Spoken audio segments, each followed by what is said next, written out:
Mesdames et messieurs, bonjour. Comme vous avez vu déjà le titre de cette vidéo, je voudrais m'adresser au président Alassane Ouattara, au président Bédié, au président Gbagbo, à tous les acteurs de la vie politique en Côte d'Ivoire, à toute la société civile, à tous les amis de la Côte d'Ivoire. Il y a longtemps que je voulais faire cette vidéo, mais je pense que le temps n'était pas encore venu. Mais Dieu, dans sa grâce, permet qu'aujourd'hui, je puisse faire cette vidéo. Parce que cela fait au moins des années que je garde ce secret au plus profond de moi. Veuillez m'excuser pour le moyen par lequel je passe pour faire passer mon message. Je suis serviteur de Jésus-Christ de Nazareth. Je ne suis pas à ma première vidéo. Je suis de la Côte d'Ivoire. J'aime profondément mon pays. Et si Dieu me fait aujourd'hui cette grâce de pouvoir parler de mon pays, c'est parce que j'ai le fardeau de ce pays. Je prie énormément pour ce pays. Et je sais que la Côte d'Ivoire est aujourd'hui victime de son choix. Dieu, dans son amour, aime tout le monde entier, mais particulièrement, il a un choix qui est porté sur la Côte d'Ivoire. Parce qu'il a une mission à accomplir avec ce pays. Ce pays est un pays béni de Dieu. Voyez-vous, chers frères et sœurs, c'est la raison pour laquelle vous verrez toutes ces grandes puissances converger vers ce pays. Parce qu'une gloire grande attend ce pays. Une mission grande attend ce pays. Ce pays est le choix de Dieu. Raison pour laquelle Dieu prend soin, alléluia, de tout événement qui se passe dans ce pays. Parce que ce pays, lui, est très cher, chers frères et sœurs. Et aujourd'hui, je voudrais parler aux trois présidents qui ont marqué la vie politique de ce pays. Et leur donner le message que Dieu me donne depuis longtemps, que j'ai tenu secret pour moi. Et je ne voulais même pas en parler compte tenu de la fragilité du climat sociopolitique qui prévaut actuellement en Côte d'Ivoire. Je ne voulais même pas en parler. Je ne vais pas encore attiser des tensions dans le cœur des Ivoiriens. Je ne voudrais pas, comme on le dit chez nous, mettre encore de l'huile sur le feu. Alléluia. Mais comme dit la Bible, si Dieu prophétise, si Dieu parle, qui ne prophétiserait? Et comme il est dit encore dans le livre de Jérémie, alléluia. Si je dis, je ne ferai plus mention de Dieu, de lui, et je ne parlerai plus en son nom. Il y a dans mon cœur comme un feu dévorant qui est renfermé dans mes os. Je m'efforce de le contenir, mais je ne le puis. Chers frères et sœurs, c'est ça. Parce que le zèle de la maison de Dieu me dévore. La mission, la vocation à laquelle Dieu m'appelle, c'est que je ne peux pas fermer ma bouche. Alléluia. C'est vrai, aujourd'hui, nous ne donnons plus une importance en particulière aux serviteurs de Dieu. Parce qu'aujourd'hui, nous voyons toutes sortes de devins, de faux prophètes, qui prophétisent des choses, qui n'arrivent pas. Alléluia. Et vous me direz, est-ce que toi-même tu es vraiment un prophète de Dieu? On reconnaîtra un prophète lorsque ce qu'il dira arrivera à son accomplissement. Alléluia. Et aujourd'hui, Dieu me donne l'occasion de pouvoir parler aux 3 présidents qui ont marqué un tant soit peu à la vie politique de ce pays. Chers frères et sœurs, je ne saurais commencer à parler, à dire ce que Dieu me met sur le cœur en ce qui concerne l'avenir de ce pays, sans prendre des passages bibliques, sans parler de la Bible, de mon Dieu, Jésus-Christ de Nazareth, le seul et unique chemin par lequel nous devons passer pour être sauvés. Chers présidents, chers frères et sœurs ivoiriens, chers amis de la Côte d'Ivoire, souffrez un tout petit peu que je puisse plonger mes regards dans la parole de mon Dieu et vous expliquer une situation qui prévaut à celle que traverse aujourd'hui la Côte d'Ivoire. C'est l'histoire d'un prophète appelé Jérémie dans la Bible, particulièrement dans l'Ancien Testament. Alléluia. Qui a participé, cet homme, au 6e siècle. Alléluia. Qui a parlé de la part de Dieu au peuple d'Israël. Et pour votre information, c'est grâce aux écrits, au contrat de ce monsieur, qu'aujourd'hui, Israël est devenu une nation à part entière depuis 1947. C'est grâce à ce monsieur, ce prophète, Jérémie, qui avait gardé secret les alliances, alléluia, l'achat, les documents de l'achat de la terre d'Israël en Palestine. C'est grâce à cet homme aujourd'hui qu'on peut parler de la nation d'Israël. C'est un homme que Dieu a utilisé au 6e siècle, qui est un prophète de l'Éternel. Et il a joué un rôle majeur dans la vie religieuse, dans la vie politico-sociale du peuple d'Israël. Alléluia. Alléluia. Pourquoi je le dis?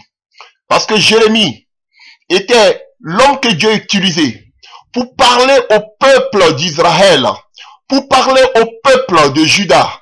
Pour votre information, le peuple d'Israël était subdivisé en 2 royaumes. Il y avait le royaume du Nord, qui était, alléluia, Israël, qui avait pour capitale Samarie, alléluia, et on avait qu'on appelle le royaume de Juda, qui avait pour capitale Jérusalem, alléluia. Et cet homme a prophétisé que ce soit sur Jérusalem, comme sur Israël, chers frères et sœurs. Pourquoi? Parce que le peuple d'Israël ne marchait plus selon les voies de l'Éternel. Le peuple d'Israël, le peuple que Dieu s'était choisi, a décidé d'abandonner Dieu pour commencer à adorer les idoles, Baal, qu'on appelle la déesse du ciel, qu'aujourd'hui les gens appellent Marie, entre guillemets, alléluia, qui était une divinité païenne. Vous m'excuserez. Voilà. Mais je vais parler aujourd'hui de la part de Dieu. Donc, chers frères et sœurs, ils ont commencé à sacrifier leurs enfants aux idoles. Ils se sont éloignés. Ils ont éloigné le cœur de ce Dieu qui les a libérés de la servitude en Égypte. Chers frères et sœurs. Alors Dieu, dans son courroux, suscite son serviteur, le prophète Jérémie, afin de parler au peuple d'Israël, pour que le peuple d'Israël revienne à lui de tout son cœur. Alléluia. Mais le peuple d'Israël ne voulait pas entendre raison. Et de qui est partie cette abomination? Quand vous allez lire tous les livres de Jérémie, vous verrez que les premières personnes qui étaient indexées, qui étaient à la source de l'iniquité, du péché qu'on appelle dans le peuple d'Israël, c'était ceux qui devaient être des dévanciers, ceux qui devaient être des exemples, ceux qui devaient porter le peuple d'Israël vers son Dieu. C'était les sacrificateurs qui étaient des personnes qui étaient chargées chargées de travailler dans le temple à Jérusalem. C'était des pasteurs, c'était des prophètes qui avaient égaré le peuple de Dieu.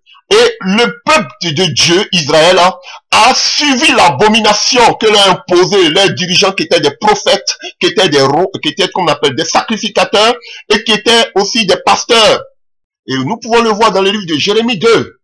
à partir du verset 7, l'Éternel dit ceci: je vous ai fait venir dans un pays semblable à un verger, pour que vous en mangiez les fruits et les meilleures productions. Parce que Dieu avait enlevé le peuple d'Israël depuis l'Égypte pour les envoyer dans la terre promise. Alléluia. Que là, si vous voulez aujourd'hui, la Cisjordanie, là où tous ces territoires palestiniens. Alléluia. Voilà. Et que dit l'Éternel? Pour que vous en mangez les fruits et les meilleures productions. Mais vous êtes venus et vous avez souillé mon pays. Et vous avez fait de mon héritage une abomination. Les sacrificateurs n'ont pas dit où est l'Éternel. Vous voyez, les premiers fautifs, ceux qui ont mené tout le peuple d'Israël dans l'abomination, chers frères et sœurs, ce sont les sacrificateurs. Alléluia.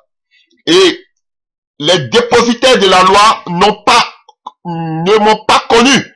Ceux qui connaissaient, qui étaient censés connaître la parole de Dieu, de ramener le cœur du peuple d'Israël vers Dieu, ils n'ont pas fait leur travail.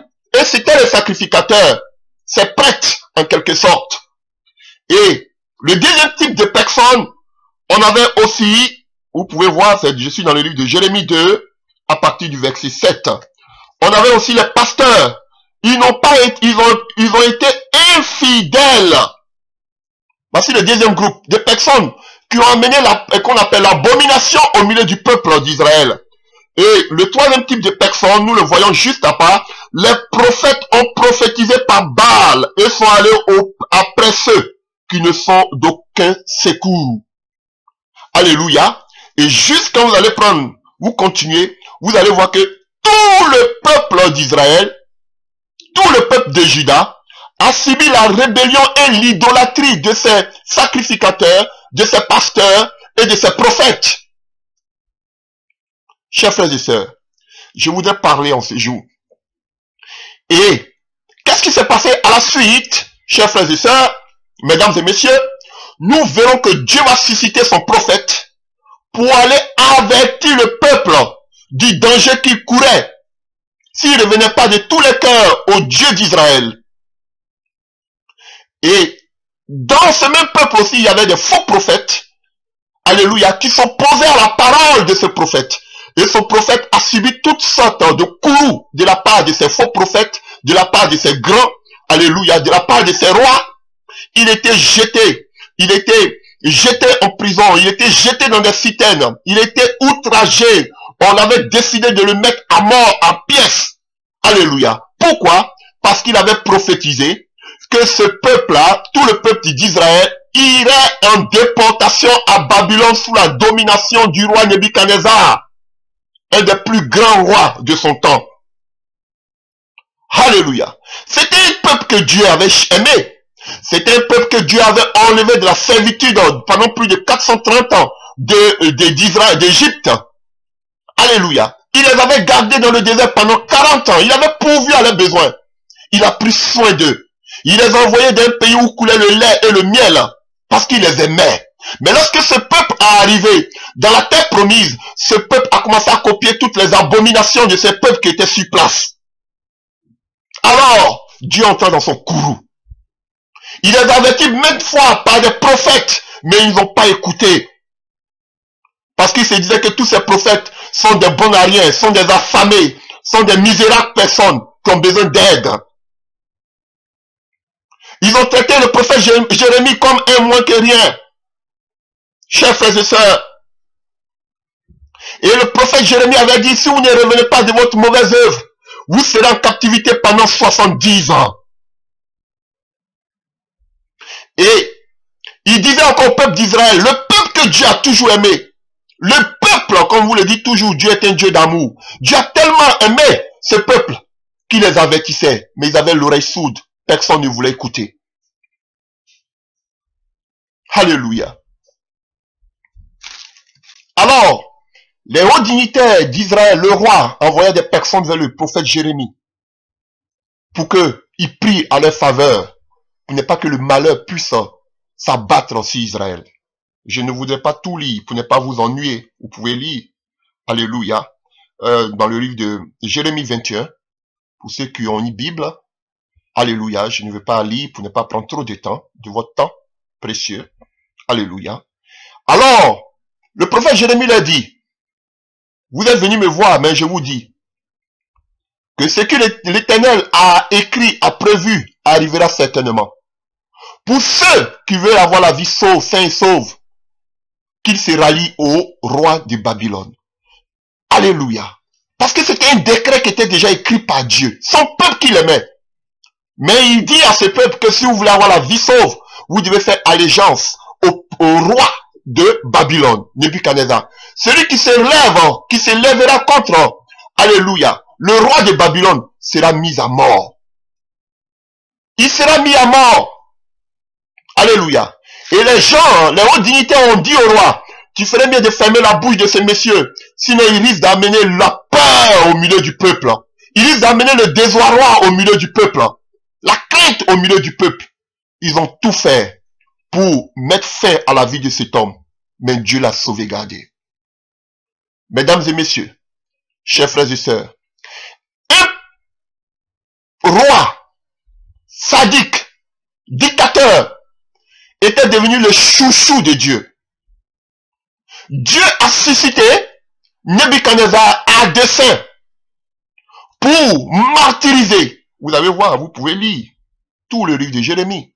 Vous allez voir que Dieu était d'accord que Nebuchadnezzar, un roi qui ne connaissait même pas le Dieu d'Israël, vient en Israël, en Juda, pour exterminer tout ce qu'on appelle la tribu de Juda, pour détruire, pour emporter toutes les qu'on appelle les ustensiles, tous les trésors qui se trouvaient dans le temple du peuple de Juda à Jérusalem. Pourquoi Dieu peut-il faire une chose pareille alors que Dieu est amour, alors que Dieu avait choisi Israël, mais à cause du péché d'Israël, Dieu avait tourné le doigt à Israël. Chers frères et sœurs, je vous dis la vérité. Alors, et ce qui est sorti de la bouche de Dieu ne retourne jamais à lui sans avoir été accompli. Ainsi, tout ce qui a été dit par la bouche du prophète Jérémie s'est accompli. Alléluia. Et comme le roi ne voulait pas comprendre raison, chers frères et sœurs, il était emporté comme un esclave. Ses yeux ont été crevés. Lui et toute sa dignité, qu'on appelle les dignitaires de son peuple, ont été amenés en esclavage. Le temple de Dieu a été réduit en cendres. Tous les trésors depuis Salomon ont été emportés à Babylone sous la domination, chers frères et sœurs, de Nebuchadnezzar. Et par la même bouche du prophète Jérémie, il dira de la part de l'Éternel, ainsi par l'Éternel des armées, le Dieu d'Israël, à tous les captifs que j'ai amenés de Jérusalem à Babylone. Ici, c'est le Seigneur qui parle. Bâtissez des maisons et habitez-les. Plantez des jardins et mangez-en les fruits. Prenez des femmes et engendrez des fils et des filles. Prenez des femmes pour vos fils et donnez les maris à vos filles afin qu'elles enfantent des fils et des filles. Multipliez-la où vous êtes et ne diminuez pas. Recherchez le bien de la ville où je vous ai amené en captivité. Et priez l'Éternel en sa faveur, parce que votre bonheur dépend du sien. Dieu encourageait son peuple, là où ils partent en captivité, de se marier là-bas, de participer à l'épanouissement de ce pays, au développement de ce pays. Parce que la joie de ce pays dépendait aussi de leur joie. Leur joie au comparaison dépendait aussi de la joie de ce pays. Alléluia. Pourquoi? Parce qu'ils avaient abandonné Dieu. Donc Dieu leur disait, où vous partez, faites tout. Travaillez. Parce que vous ne reviendrez pas d'aussitôt dans votre pays. Ils pensaient que c'était seulement que pour quelque temps. Mais ils ont passé 70 ans de leur vie. Beaucoup sont morts là-bas. Beaucoup ont eu des enfants. Beaucoup se sont mariés. Alléluia. Ils se sont installés. Ils ont même parlé la langue de ce pays qui est l'aramien. Alléluia. Pourquoi je vous raconte cette histoire, chers frères et sœurs? Pour vous dire que Nebuchadnezzar était le choix de Dieu. Je voudrais, comme on appelle, parler tout d'abord au président Alassane Ouattara. Chers frères et sœurs, les problèmes de la Côte d'Ivoire n'ont pas commencé depuis qu'Alassane, alléluia, est arrivé au pouvoir. Les problèmes de la Côte d'Ivoire n'ont pas commencé depuis qu'il y a eu cette rébellion armée en Côte d'Ivoire. Les problèmes de la Côte d'Ivoire n'ont pas commencé depuis que Soro, c'est lui-même qui le dit, a amené cette rébellion armée en Côte d'Ivoire. Chers frères et sœurs, détrompez-vous. Non. La Côte d'Ivoire était bien malade avant qu'il y ait la rébellion. La Côte d'Ivoire était déjà dans un désarroi spirituel avant même qu'il y ait la venue du président Alassane Ouattara. Ce ne sont que des corollaires, alléluia, de la déchéance spirituelle de ce pays. Chers frères et sœurs ivoiriens, vous voulez l'écouter? Je le dirai haut et fort. Le président Alassane Ouattara est le choix de Dieu sur ce pays. Vous voulez que je le répète? Le président Alassane Ouattara est le choix de Dieu sur ce pays. De la même manière que Dieu a choisi le roi Nebuchadnezzar, alléluia, pour l'imposer à Israël, à Juda, c'est de la même manière que Dieu a suscité le président Alassane pour l'imposer à la Côte d'Ivoire. Pourquoi? Parce que vous avez abandonné votre Dieu. D'autant me diront, mais on n'est pas le seul peuple. Qu'est-ce qu'on a fait pour mériter un tel sort? Chers frères et sœurs, vous souffrez parce que vous êtes le choix de Dieu. Alléluia. Vous me direz sûrement, mais quand on est le choix de Dieu, Dieu doit manifester son amour avec le peuple qu'il aime. Oui, justement. Alléluia. Mais il est un Dieu qui châtie celui qu'il aime. S'il n'a pas épargné son propre fils qu'il a envoyé mourir au poteau de la croix, s'il n'a pas épargné son propre peuple, qui est le peuple d'Israël, c'est pas vous qui l'épargnera. Alléluia. Chaque offense, chaque iniquité qui est élevée dans ce pays comme une abomination au devant de Dieu, Dieu a mal. Vous n'êtes pas le peuple, le seul peuple où il y a l'iniquité, où il y a le péché. Il y a des pays qui sont plus ancrés dans les œuvres occultes, dans les œuvres ténébreuses que la Côte d'Ivoire. Alléluia. Mais je vous dis, la Côte d'Ivoire est le choix de Dieu. Et de ce peuple, de cette Côte d'Ivoire, sortira une armée puissante qui amènera l'évangile jusqu'aux extrémités de la terre avant le retour de mon Dieu. Je vous dis la vérité. Je vous dis la vérité. Et lorsque ce peuple, ce qui est Dieu a invoqué son nom, se détourne de sa façon, se livre à l'iniquité, à l'abomination.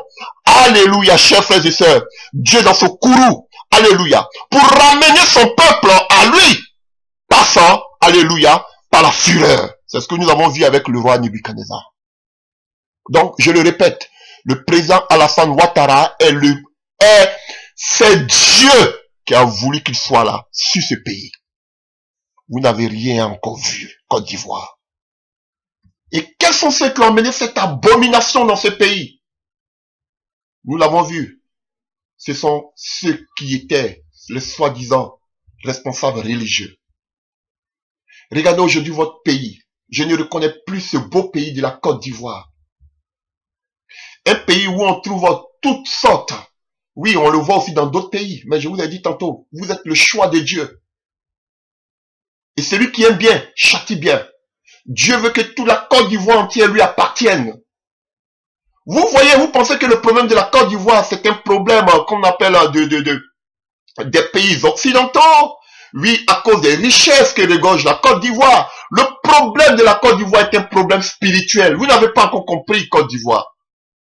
C'est un problème spirituel.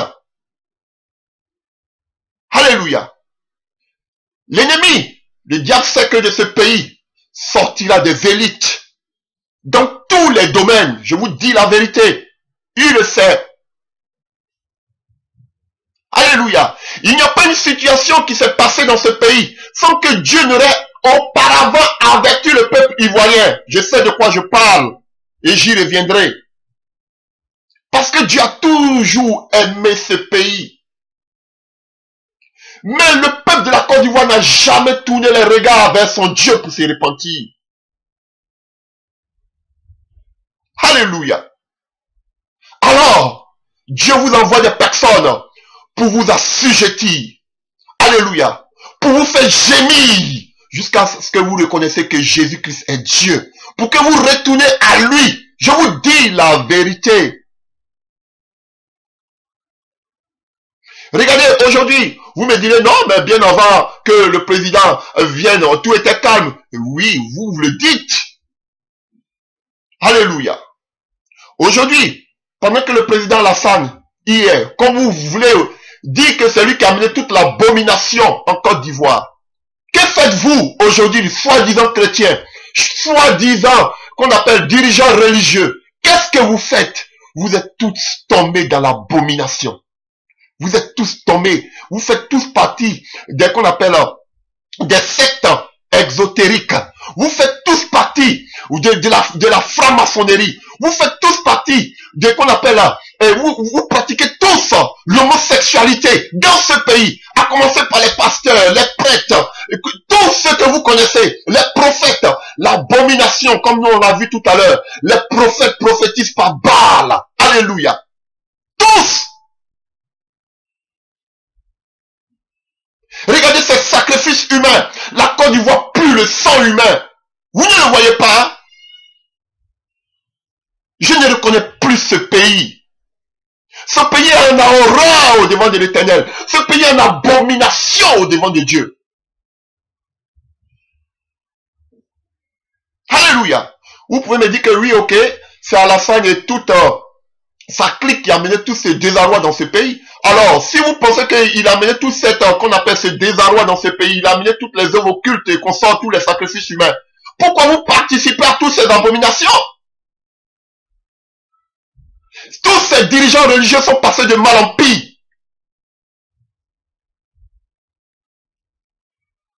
Ils soutiennent la forfaiture.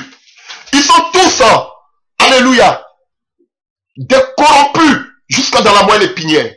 Ils ont abandonné Dieu. Ils font allégeance à des gens qui créent le désarroi. Tous pensent à leur ventre. Alléluia. Regardez la désolation dans ce pays. Ces pasteurs dits évangéliques, ces pasteurs, même l'église catholique. Regardez aujourd'hui, je vois aujourd'hui des personnes, des soi-disant bergers, qui font pire, même que les protestants, que les pentecôtistes, que les évangéliques. Chers frères et sœurs, le désarroi total. Les féticheurs, les devins ont pris le pouvoir en Côte d'Ivoire. À chaque point de rue, des sacrifices humains, des accidents provoqués par des loges occultes. Vous ne voyez pas? Mais l'Ivoirien, comme il aime la joie, il ne se plaît pas. Il se sent heureux. Dans cette désolation, il arrive quand même à vivre. Sans se dire que nous avons péché contre l'Éternel. Le problème de la Côte d'Ivoire, ce n'est pas l'Occident, ce n'est pas Alassane. Le problème de la Côte d'Ivoire est un problème spirituel. Vous avez abandonné le Dieu qui vous a toujours chéri, Côte d'Ivoire. Je te dis la vérité. Le doigt de Dieu est sur toi. Et Dieu a envoyé Alassane expressément pour vous montrer son courroux. Alléluia. Pour parler du président Alassane, je laisse un peu, je sois, je continue. Je parlerai de lui un peu plus tard. Alléluia. Lorsque le feu président Félix Houphouët-Boigny nous a quittés, alléluia, nous avons eu la venue du président Bédié. Chers frères et sœurs, tout le monde se plaignait de la gestion du pouvoir de M. Bédié. Et alléluia. Et en vain, vous n'avez jamais considéré les hommes de Dieu dans ce pays. Oubliant même que ce pays, alléluia, a pour fondement Jésus-Christ de Nazareth. Je vous dis la vérité.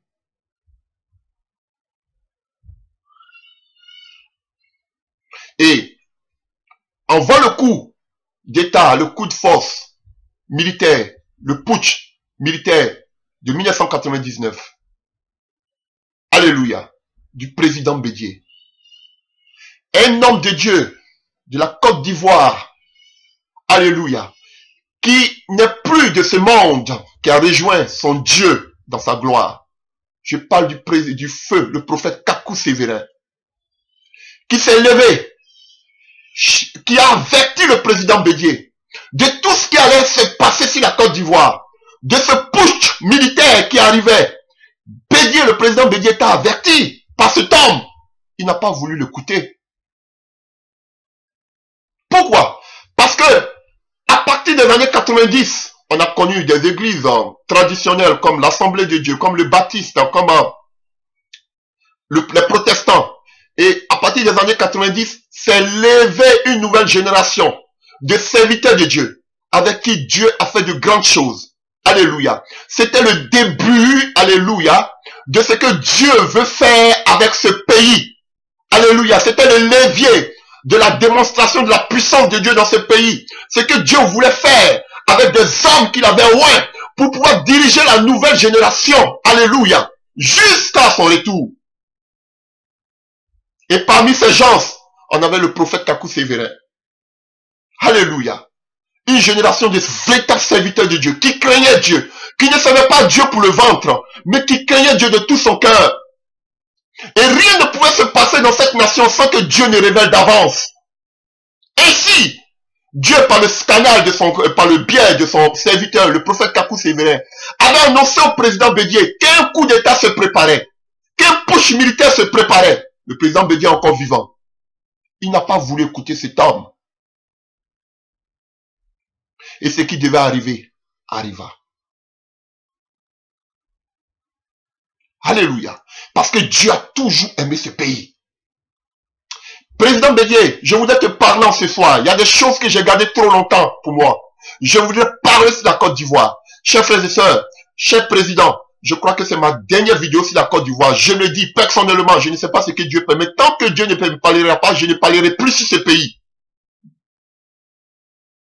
Frère, je ne cherche rien. Je sais que ma tête est déjà mise à prix. Alléluia. Elle est mise à prix. Alléluia. Mais je parle de la part du Seigneur. Président Bédié, laisse-moi te dire, laissez-moi vous dire, excusez-moi, que l'épée de Damoclès est suspendue juste au-dessus de votre tête. Je répète, président Bédié, l'épée de Damoclès est suspendue justement au-dessus de votre tête. Ça fait quelques mois, quelques années. Dieu ne fait que me parler de cet homme, de monsieur Bédié, qu'il a tant aimé, qu'il aime. Dieu aime tout le monde. J'aime le président Alassane, j'aime le président Bédié, j'aime le président Gbagbo. Chers frères et sœurs, président Bédié, parce que ce que je vois, ce que le Seigneur m'a montré, me montre par sa grâce, plus grâce. Attention à vous, président Bédié. Attention à vous. Ne croyez pas que tout est fait. Faites attention à vous. Je vous dis, parce qu'un coup a été monté contre vous, président Bédié. Je vois des hommes en armes qui sont envoyés vous chercher, chers frères, chers papas, cher président Bédié, des gens en armes qui sont envoyés vous chercher. Un coup a été fait contre vous. Je vois des hommes en armes qui sont venus vous chercher. Et vous avez déjà, je ne sais pas comment vous avez appris, mais vous avez déjà écho de ce qui se préparait. Vous êtes allé en exil. Président Bédié, votre fin, finalité, c'est qu'il prévoit dans le secret. Pourquoi je le dis, chers frères et sœurs, pour vous prendre à témoin et pour dire à tous ceux qui sont en train de fomenter ce coup dans le secret que mon Dieu qui a créé les cieux et la terre sait d'avance vos plans et il a été de les déjouer. Président Bédié, ne pensez pas que ce sera un empoisonnement. Non, c'est pas ça. Alléluia. Mais je vous dis, on prépare un coup contre vous. Votre destination, ce sera l'exil. L'exil. Bédié, président Bédié, vous serez en exil. Je le répète, vous serez en exil, président Bédié. C'est ce qu'ils ont conclu dans le secret pour vous éloigner de ce pays. Ils vous enverront en exil. Ils vous enverront en exil pour vous éloigner de ce pays. Et encore pire, chose grave que l'Éternel me fait voir. Président Bédié, je vous ai vu, excusez-moi, avec tout l'honneur, tout le respect que j'ai pour vous, je vous ai vu terminer votre vie à l'exil. Vous êtes mort à l'étranger. Je ne fais peur à personne. Je parle de la part de l'Éternel. Président Bédié, Je vous ai vu mourir en exil. Et je vois ce monsieur sur son lit de mort en exil, président Bédié. Il avait mal au cœur. Cet homme a quitté ce monde des vivants avec des douleurs dans le cœur. Il avait des douleurs dans le cœur. Il avait mal. Il n'a pas pu libérer son cœur jusqu'à ce qu'il parte de cette terre des vivants. Bédié, je vous parle, président Bédié. Je vous parle. Je ne sais pas. Je ne veux même pas savoir. Qu'est-ce qui se trame entre vous et les Kobénas et je ne sais quoi, entre RHDP. Ça, ce n'est pas mon problème. Ce que je vous dis, je l'ai vu des années avant. C'est pas une question de maintenant. J'ai déjà vu ça des années par la grâce de Dieu, bien avant. Vous étiez en exil. Et c'est en exil que vous avez rendu l'âme. Avec des douleurs, des blessures, la haine dans le cœur. Vous avez quitté la terre des vivants. C'est le coup qu'ils sont en train de préparer pour vous. Pour vous éloigner de la scène politique. On prépare un coup pour vous envoyer en exil. Président Bédié. Et là, vous allez rendre l'âme. Et vous avez eu tellement mal dans le cœur. Alléluia. Vous êtes mort à l'extérieur, en exil, avec des douleurs dans le cœur. Je l'ai vu bien des années avant. Je ne voudrais pas parler de ces choses. Je sais qu'après cette vidéo, ma tête est apprise. Mais je voudrais parler.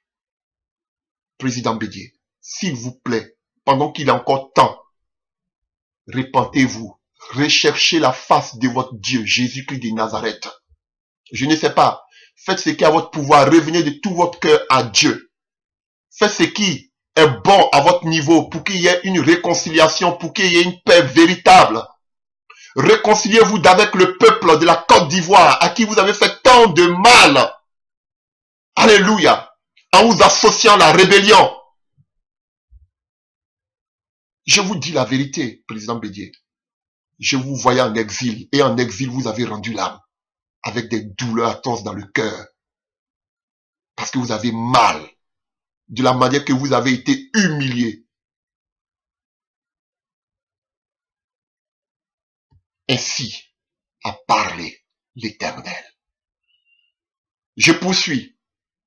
Et juste après que Bédié soit passé, il y a eu le putsch qui était déjà annoncé par le prophète Kakou Sévérin. Alléluia. Et juste pendant cette période de putsch, pendant que les militaires étaient au pouvoir, alléluia, pendant que il y avait encore, il y a eu des programmes, alléluia. Et cette fois-ci, c'était au temps du président Gbagbo. Alléluia. Un autre groupe encore. Et lors d'une veillée, le prophète Kakou Sévérin pouvait s'élever. Alléluia. Dieu a tellement aimé ce pays qu'aucune situation ne pouvait arriver dans ce pays sans que Dieu n'avertisse son peuple. Mais vous n'avez jamais tendu l'oreille. Alors, lors de cette veillée, le même prophète Kakou Sévérin annoncera au président qu'on appelle Gbagbo, qui serait le futur président de la Côte d'Ivoire. Ils le savent, ils sont encore tous vivants, des gens étaient là. Alors, qu'est-ce qui se passe? Ce prophète, après cette prophétie, effectivement, cette prophétie s'est accomplie. Le président Gbagbo est devenu président de la République de Côte d'Ivoire. Et qu'est-ce qu'on n'a pas assisté? Qu'est-ce que nous n'avons pas vu? Des gens qui se disaient des chrétiens. Des gens qui se disaient, dans les maisons, il y avait des moments de prière, entourés de prophètes, entourés de pasteurs, entourés de révérends. Mais ils avaient une vie qui ne glorifiait pas Dieu. C'était la belle vie. C'était le show, comme on se dit, comme on le dit souvent. Alléluia. C'était les femmes, les copines. Ils ont dilapidé l'argent de ce pays. Alléluia. Dans la perversité, dans l'abomination. Alors qu'ils se disaient qu'ils étaient tous des chrétiens. Chers frères et sœurs, j'ai mal quand je vois des soi-disant personnes, des gens du FPI qui se disaient des chrétiens. Alléluia. Entretenir tous des relations extra-conjugales. J'ai mal quand je vois aujourd'hui, alléluia, même le président Gbagbo, à la tête de ce pays, avec 2 femmes, chers frères et sœurs, et qui sont en train de créer jusqu'à aujourd'hui des problèmes dans son propre parti. Voici l'image que ce FPI nous a laissé. Des gens qui se disent des chrétiens. À la tête de ce pays, je parle de la part de Dieu. Frère, j'ai mal quand je vois des soi-disant chrétiens, alléluia, de ce pouvoir qui se rendait à la rue Princesse en train de danser, de se pervertir. Alléluia. Alors qu'Alassane, qui n'est même pas chrétien, lorsqu'il est arrivé, la première chose qu'ils ont cherché à faire, c'est de démolir cette abomination qu'on appelle la rue Princesse. Mais les gens qui se disaient des chrétiens allaient danser jusqu'à la rue Princesse. Quelle abomination! Vous avez offensé le cœur de Dieu. Et vous osez dire l'Éternel des armées. Vous avez tous besoin de repentance. On ne se fout pas de Dieu. Dieu est un Dieu de sainteté. On ne se fout pas de Dieu.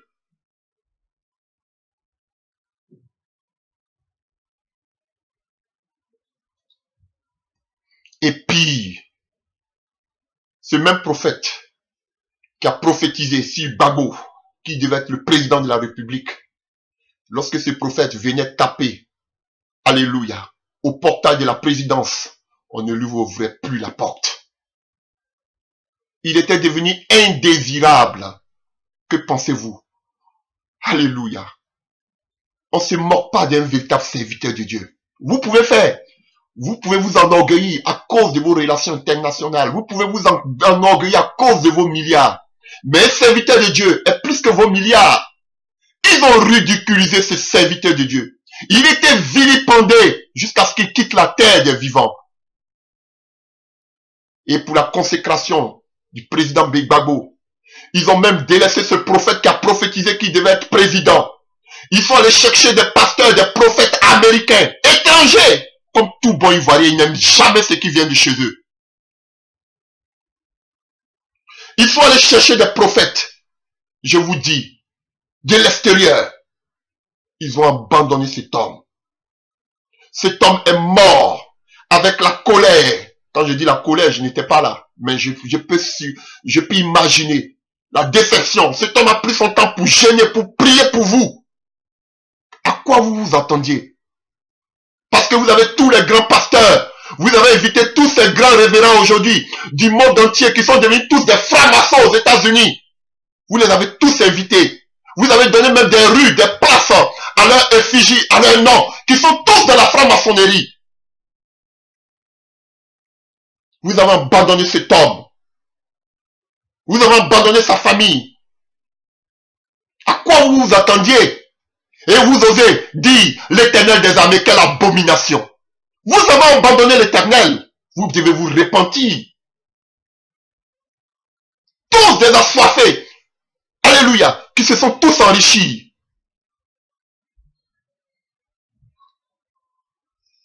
Des baladins en plein Abidjan. Qui avaient des maisons, deuxième maison, troisième bureau, quatrième bureau. À qui ils pouvaient offrir tous des 4x4. Voici votre vie. Chrétien que vous vous disiez. Quelle abomination. Et cet homme, Kakou Sévérin, avant de mourir, vous l'a dit. De la même manière que vous êtes allé chercher des hommes à l'étranger pour pouvoir venir vous consacrer, pour pouvoir venir prier pour vous. C'est de la même manière, des gens qui sont des étrangers viendront prendre ce pouvoir. Il vous l'a dit ou il l'a pas dit? Il a dit. C'est accompli. Des forces étrangères se sont mis en coalition pour venir vous détrôner du qu'on appelle de la présidence. Ce n'est pas Alassane votre problème. C'est vous, vous-même votre propre problème. Vous avez abandonné Dieu, vous avez fait saigner le cœur de Dieu. Vous avez vilipendé ses serviteurs. Et aujourd'hui, vous avez collaboré avec tous ces faux serviteurs aujourd'hui qui sont tous plongés dans les œuvres occultes. Qui sont tous plongés dans des loges occultes. Et tous. Aujourd'hui, vous osez implorer l'Éternel des armées quand ça ne va pas.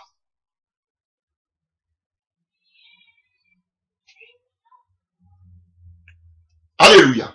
Quand vous voyez le président Gbagbo, avec que ce soit Nadi Bamba ou même Madame Simone Gbagbo, voici, vous voyez l'image du FPI. Un pouvoir de débauche.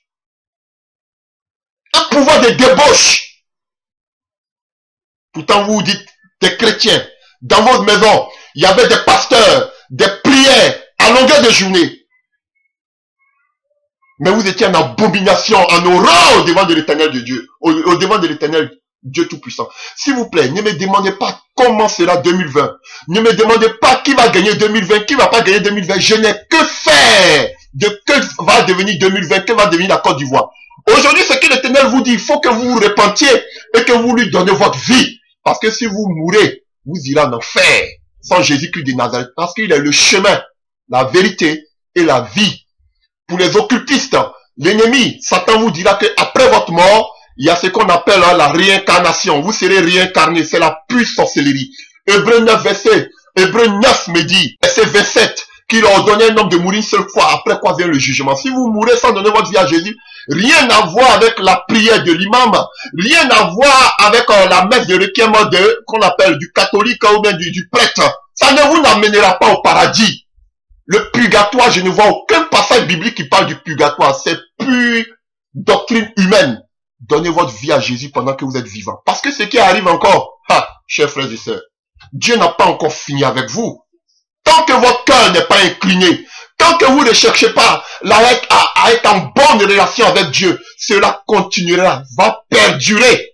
Alléluia. Même si ce n'est plus Alassane qui est là, je vous dis que, alléluia, quelqu'un qui pense comme Alassane continuera le même travail qu'Alassane a commencé. Je vous dis la vérité. Tant que vous ne revenez pas, de tout votre cœur au Seigneur Jésus-Christ de Nazareth. Ceux même qui devaient être éclairés, ceux qui devaient être la lumière, la lanterne de ce peuple de Côte d'Ivoire, ils sont tous dans les ténèbres. Tous ces pasteurs, ces révérends, ces guides religieux, ils sont tous dans les œuvres occultes. Ils sont tous dans les sacrifices humains. Ils sont tous dans le péché. Quel exemple êtes-vous pour ces politiciens? Quel exemple? Alors, ce prophète, ce qu'il a dit est arrivé. Et même Chokom Bédié, c'est lorsque le malheur a commencé à frapper qu'ils ont commencé à chercher cet homme. Mais il n'était plus. C'est fini, il est parti. Vous cherchez maintenant des prophètes. Comme ces hommes, ces hauts dignitaires sont venus voir Jérémie pour dire à Jérémie, pardon, implore l'Éternel ton Dieu pour nous. C'est à vous-même de pleurer sur vos péchés Côte d'Ivoire. Vous voulez, vous ne voulez pas. Vous êtes le choix de Dieu. Dieu vous a choisi. Par vous, on verra la gloire de Dieu. On viendra en Côte d'Ivoire pour connaître le Dieu de la Côte d'Ivoire. Je vous dis la vérité, ça c'est la dernière des choses que je vais dire en conclusion. Je vous dis, vous êtes le choix de Dieu. Et pour cela, Dieu va tamiser. Pour cela, Dieu va vous châtier. Parce qu'il châtie celui qu'il aime. Et toute cette période que vous êtes en train de traverser, ce désert que vous traversez, Dieu le permet pour que vous puissiez prendre conscience et vous repentir. Et vous repentir. Vous les gens de la refondation, pour que vous puissiez vous repentir. Regardez combien de personnes, de combattants vous avez perdu en route. Regardez. Mais vous ne prenez pas encore conscience qu'il y a quelque chose qui ne va pas. Ce n'est pas le pouvoir Alassane, c'est vos péchés que vous êtes en train de payer. Je vous dis la vérité. Aucun prophète, vous pensez qu'un prophète va vous dire que Dieu vous aime, Dieu va vous bénir. Je ne suis pas ce genre de prophète. D'ailleurs, je ne suis même pas prophète. Je viens vous dire que vous devez vous repentir. Si vous voulez encore voir la restauration de Dieu dans votre vie, sinon ça ne fait que commencer.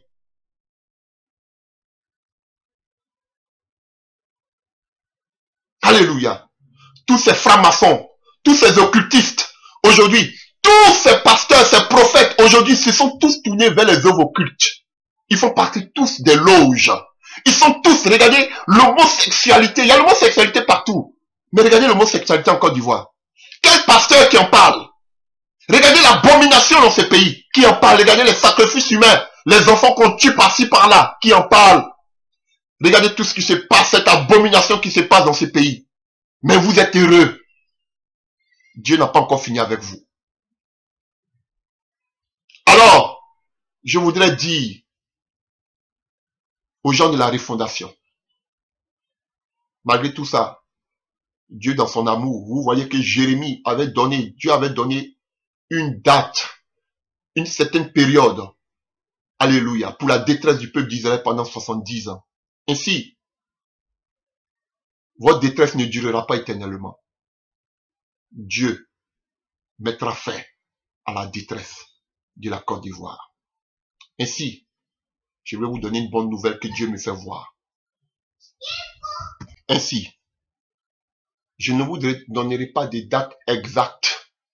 Pour que quand ça arrive, vous allez dire peut-être que oui, il a dit à cette date, c'est un vrai prophète, mais c'est un faux prophète. Dieu m'a pas donné des dates, je ne donnerai pas des dates. Mais je voudrais vous annoncer quelque chose d'heureux.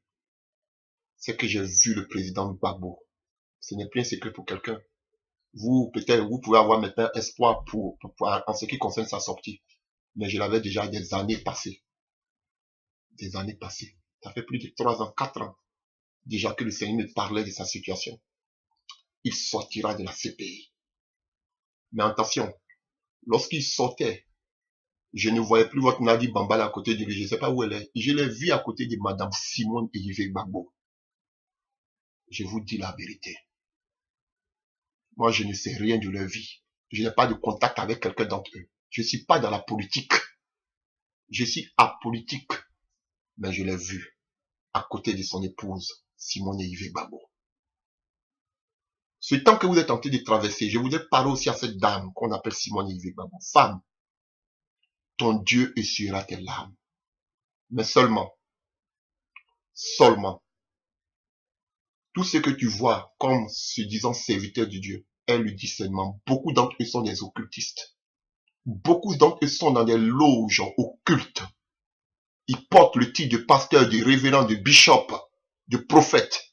Mais beaucoup d'entre eux, pour ne même pas dire la plupart d'entre eux, sont tous des faux serviteurs de Dieu. C'est beaucoup attention. Dieu te consolera. Alléluia. Et ça, je le garde pour moi-même. Permettez. Ça, je le garde pour moi-même. Alors, je reviens pour terminer au président Ouattara. Et nous voyons aussi, j'ai pris le président Ouattara comme étant Nebuchadnezzar. Vous pouvez lire, si vous voulez voir la vie de Nebuchadnezzar, qui était un puissant roi de Babylone que Dieu a utilisé, alléluia, pour amener le peuple d'Israël en Babylone, pour que le peuple d'Israël puisse se repentir. Et nous voulons que 70 ans plus tard, on a vu que lorsque la 70e année arrivait, on a vu que le prophète Jérémie a intercédé pour que Dieu puisse avoir pitié de son peuple. Si le prophète Jérémie n'avait pas intercédé, alléluia, ça allait continuer. Mais comme Dieu y veille sur sa parole pour l'accomplir, au moment opportun, il a suscité l'esprit des prophètes, réveillé l'esprit des prophètes comme Daniel, pour que Daniel puisse commencer à intercéder pour le peuple d'Israël. Chers frères et sœurs, maintenant, je voudrais parler au président Ouattara. Je l'aime. Alléluia. Bien au-delà de tout ce que c'est dit concernant ce monsieur. Moi, je l'aime. Jésus l'aime. Jésus veut qu'il soit aussi sauvé. C'est une âme de Dieu. Alléluia. Mais je voudrais lui dire quelque chose. J'ai parlé du président Bédier. J'ai parlé brièvement du président Gbagbo. Je vais parler un peu plus loin. Alléluia. Mais quand nous voyons la vie du Nebuchadnezzar, du roi Nebuchadnezzar, qui continue parce que le Daniel, et qu'on appelle le prophète Jérémie, était à la même période que le prophète Ézéchiel. Et nous voyons aussi le prophète Daniel. Alléluia. Et nous voyons que le roi Nebuchadnezzar avait eu un songe. Vous pouvez voir ça dans le livre de Daniel 4. Et il était puissant au-dessus des peuples. Alléluia. Mais le cœur du roi Nebuchadnezzar s'était tellement élevé qu'il se prenait à un certain moment pour être comme un dieu. Il avait même érigé une statue en son nom, devant laquelle tout le monde devait se prosterner. Et dans son arrogance, il allait même jusqu'à dire, dans le livre de Daniel 4, à partir du verset 30, 12 mois, comme il se promenait dans le palais royal à Babylone, le roi prit la parole et dit, n'est-ce pas ici Babylone la grande que j'ai bâtie comme résidence royale, par la puissance de ma force et pour la gloire de ma magnificence. La parole était encore dans la bouche du roi, qu'une voix descendue du ciel. Alléluia. Apprends, roi Nebuchadnezzar, qu'on va t'enlever le royaume. Qu'on va t'enlever le royaume. Alléluia. Président Bédi et président Alassane. Alléluia. Aujourd'hui, vous jouissez d'une position élevée. Vous, aujourd'hui, briguez la magistrature suprême de ce pays. Vous êtes en bonne relation avec les pays occidentaux. En bonne relation avec tous les pays, les présidents des pays limitrophes. Vous avez tout aujourd'hui, vous avez fixé aujourd'hui des alliances avec les puissants de ce monde. Et cela, vous croyez permis de tout faire sur le peuple de la Côte d'Ivoire. Vous avez assujetti le peuple de la Côte d'Ivoire. Personne ne peut parler dans ce pays. Alléluia. Tout le monde, alléluia, a peur. Parce que lorsque tu ouvres la bouche, automatiquement la prison. Et le peuple de la Côte d'Ivoire vit dans la crainte et dans la peur. C'est ainsi que Nebuchadnezzar avait rendu le peuple d'Israël. Il se croyait tout puissant. Jusqu'à ce qu'il allait s'égaler à Dieu. Alléluia. Il comptait sur sa force et la puissance qu'il avait. Et pour sa gloire. Il se glorifiait de ce que personne ne pouvait tenir au devant de lui. Il se glorifiait. Alléluia. Parce qu'il pouvait imposer sa vision, son désir, sa volonté à tout le peuple de la Côte d'Ivoire, au peuple ivoirien. Sans que personne ne puisse dire un mot. Alléluia. Une dictature sans pareil. Alléluia. Qu'exerçait ce roi Nebuchadnezzar de telle sorte que lorsque il y avait le son de tous les instruments de musique, tout le monde devait s'abaisser, se prosterner devant la statue de Nebuchadnezzar. Il était puissant, il était redouté de tous. Alléluia. Il avait une puissance économique, il avait une puissance militaire. Alléluia. Tout le monde le craignait à cette époque. Mais, alléluia, lorsqu'il a osé s'élever contre le vrai Dieu, le créateur des cieux et de la terre, la Bible nous dit, ainsi, lorsqu'il parlait, qu'est-ce qui s'est passé? On nous dit, toujours dans le même verset de Daniel 4, à partir du verset 33, au même instant, la parole s'accomplit sur Nebuchadnezzar, parce que la prophétie, il avait eu un songe que le prophète Daniel avait interprété. Et que disait ce songe? Ce songe disait que, tellement qu'il était orgueilleux, s'il ne se repentait pas, il allait être comme les animaux des champs. Et pendant qu'il était en train de vanter sa magnificence, la Bible nous dit, au même instant, la parole s'accomplit sur Nebuchadnezzar. Il fut chassé du milieu des hommes. Il mangea des lèvres comme les bœufs.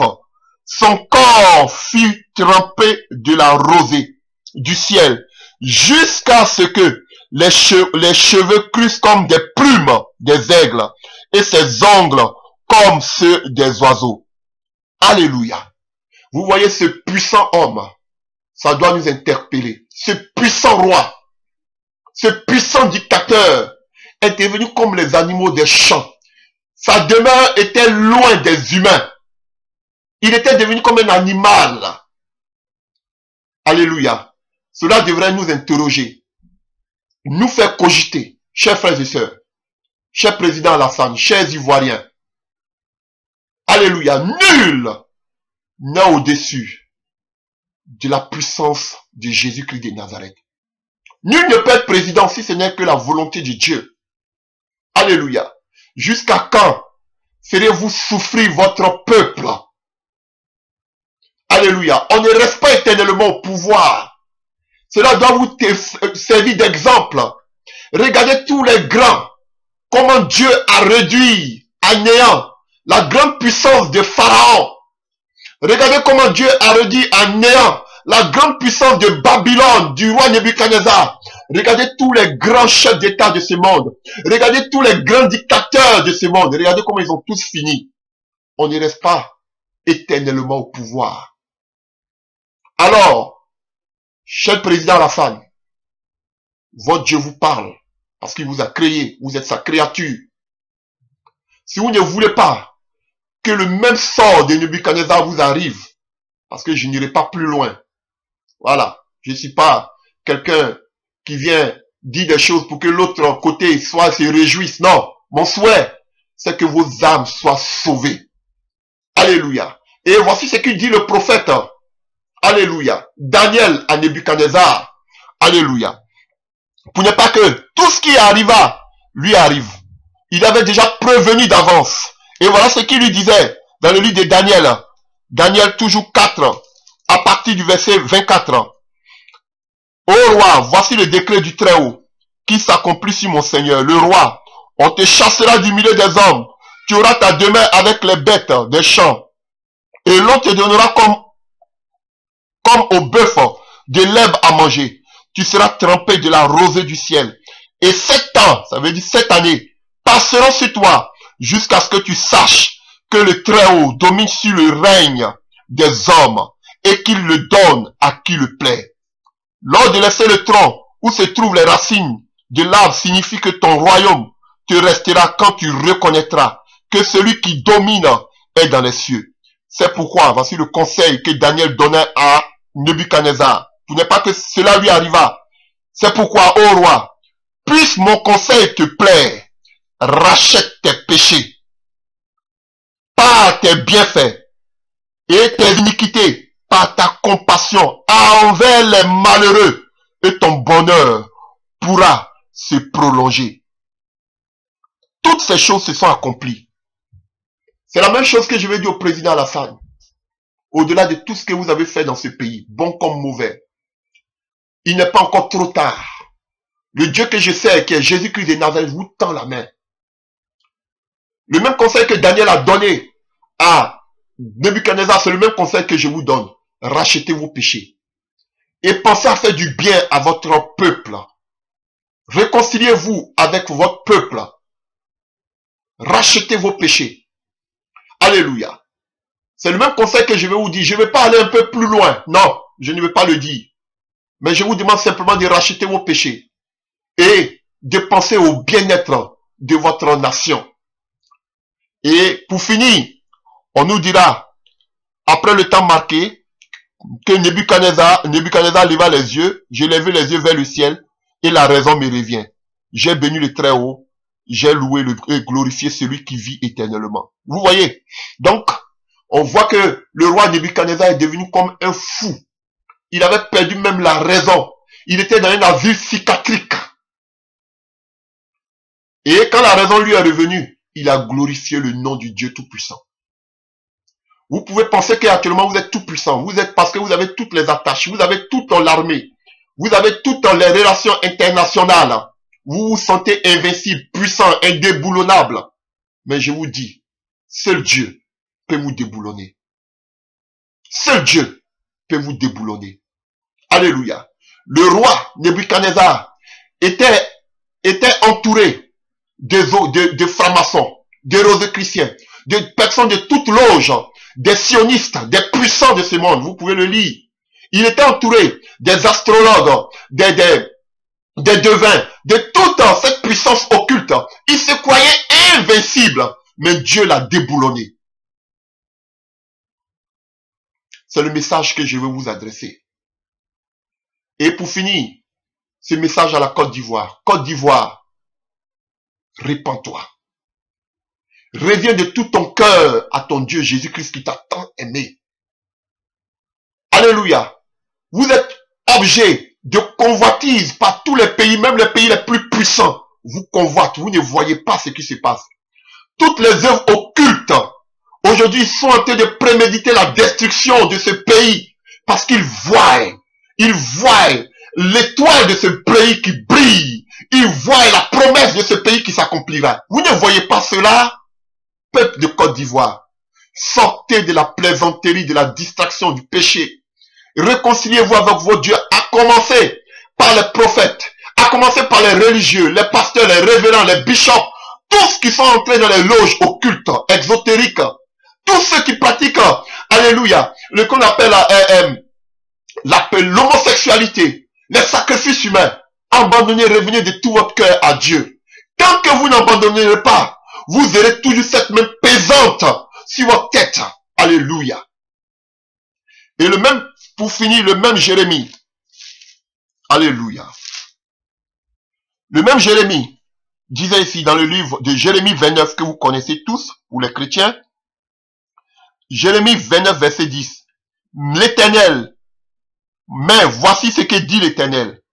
Dès que 70 ans seront écoulés pour Babylone, je me souviendrai de vous et j'accomplirai à votre égard ma bonne parole en vous ramenant dans ce lieu. Car je connais les projets que j'ai formés sur vous, dit l'Éternel, projets de paix et non de malheur, afin de vous donner un avenir et de l'espérance. Vous m'invoquerez et vous partirez. Vous me prierez et je vous exaucerai. Vous me chercherez et vous me trouverez. Si vous me cherchez de tout votre cœur, je me laisserai trouver par vous, dit l'Éternel, et je ramènerai vos captifs. Je vous rassemblerai de toutes les nations et de tous les lieux où je vous ai chassés, dit l'Éternel, et je vous ramènerai dans ce lieu d'où je vous ai fait aller en captivité. Voici une promesse merveilleuse, alléluia, qui s'accomplira à la fin des temps pour le peuple d'Israël. Vous savez que le peuple d'Israël a connu la diaspora. Ils sont éparpillés partout dans le monde entier. Alléluia. Mais dans les derniers temps, alléluia, avant la venue du Mashiach, avant la venue de notre Seigneur Jésus, alléluia, le peuple d'Israël va commencer à retourner dans ce pays, dans son pays Israël qui s'est fait déjà. Alléluia. C'est une promesse aussi pour vous, Côte d'Ivoire. Nous avons parlé du prophète Jérémie. C'est une promesse pour vous. Dieu connaît les projets qu'il a formés pour vous. Et Dieu a formé un merveilleux projet pour la Côte d'Ivoire. Alléluia. Je vous dis la vérité. Alléluia. Il a préparé un avenir de d'espérance, puisqu'on le voit même dans votre hymne national. Alléluia. Vous êtes un pays d'espoir pour toutes les nations, Côte d'Ivoire. Dieu ne vous a pas abandonné. Revenez de tout votre cœur à votre Dieu et il reviendra à vous. Chers frères et sœurs, je vous dis la vérité, car j'ai vu ce pays être restauré. Je vous dis la vérité, je vais finir par là. J'ai vu ce pays être restauré. J'ai vu comment en n'importe quel coin de rue on pouvait adorer Dieu. Jésus-Christ de Nazareth. J'ai vu ce pays être restauré. Je vous dis la vérité. J'ai vu ce pays être restauré. Mais tout cela dépendra de votre repentance, Côte d'Ivoire. Oh, à commencer par les dirigeants religieux, repentez-vous. À continuer par les acteurs de la politique ivoirienne, à continuer par la société civile. Tout Ivoirien, petit comme grand, nous devons tous porter des sacs de repentance pour implorer la grâce, pour demander pardon à Dieu. Chers frères et sœurs, si vous ne le faites pas, je préfère m'arrêter là. Il y a beaucoup de choses que je ne vais pas dire, je m'arrête là. Ne me cherchez pas pour me demander quoi que ce soit. Alléluia. Ne me cherchez même pas. Que Dieu bénisse la Côte d'Ivoire. Que Dieu bénisse le président Alassane. Et que je prie pour ce que lui-même son cœur soit touché, changé. Et qu'il puisse abandonner ses mauvaises voies. Et qu'il donne sa vie à Jésus-Christ de Nazareth. Je vous l'ai dit, c'est lui mon Dieu. Pareil pour le président Bédier. Afin que toutes les œuvres, je ne fais qu'intercéder pour ce pays et pour ces hommes. Afin que tout ce qui se trame dans le secret, pour amener cet homme en exil et qu'il rende l'âme en exil.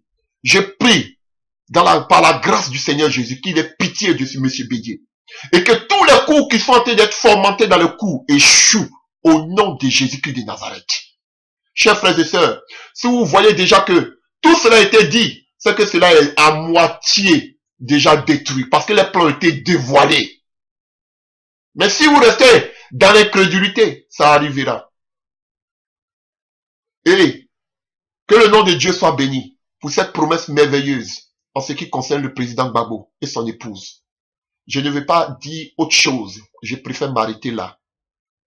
Alléluia, je ne suis pas un devin, ni un faux prophète qui va venir dire votre vie à longueur de journée. Mon souhait, c'est que vous vous repentez et que vous donnez votre vie à Jésus. Pour que lorsque vous mourrez, vous soyez sauvés. Aucun prêtre, aucun imam, par des prières, après ta mort, ne peut te faire aller au ciel. C'est la sorcellerie. Que mon Dieu Jésus-Christ de Nazareth vous bénisse. Au nom de Jésus-Christ de Nazareth, j'ai parlé. Amen.